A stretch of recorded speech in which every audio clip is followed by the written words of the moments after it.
హుజూరాబాద్ నియోజకవర్గంలో ఎమ్మెల్సీ బల్మూరి వెంకట్ కమలాపురం మండలంలో పర్యటించారు. అంబాల గ్రామంలో ఏర్పాటు చేసిన సమావేశంలో ఆయన మాట్లాడుతూ ఎమ్మెల్యే పాడి కౌశిక్ రెడ్డి నియోజకవర్గం సమస్యలను పరిష్కరించమని, ప్రజలు అసెంబ్లీకి పంపితే సమస్యల పరిష్కారాన్ని గాలి కుదిలేసి అసెంబ్లీలో అచ్చొచ్చిన ఆంబోతు లెక్క ప్రవర్తిస్తున్నాడని విమర్శించారు.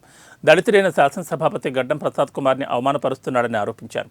కౌశిక్ రెడ్డి కల్వకుంట్ల కుటుంబానికి వత్తాసు పలకడానికి ఎమ్మెల్యే అయినట్లుందని అన్నారు.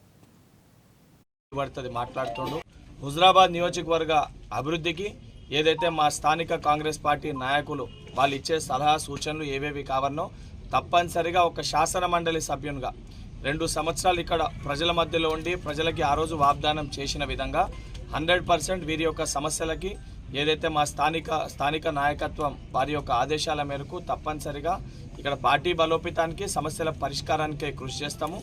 దానితో పాటు ముఖ్యంగా ఈరోజు ఏదైతే అసెంబ్లీలో హుజూరాబాద్ నియోజకవర్గ సమస్యలపైన మాట్లాడతాడు, ఇక్కడ సమస్యల్ని లేవనెత్తుతాడని చెప్పని ఏదే చట్టసభలకి అసెంబ్లీకి పంపితే ఏదో కేటీఆర్ పైన ఈ రేసింగ్ కేసు అయితే దానికి సంబంధించి అది వాళ్ళ కుటుంబ సమస్య, కేటీఆర్ వ్యక్తిగత సమస్య.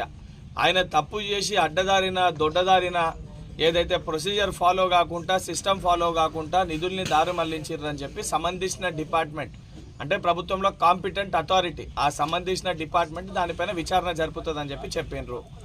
రైతులపైన చర్చ పెట్టాలని వారే మొదటి రోజు రైతులకు సంబంధించి గ్రీన్ కండువాలు వేసుకొని ఆకుపచ్చ కండువాలు వేసుకొని వచ్చారు.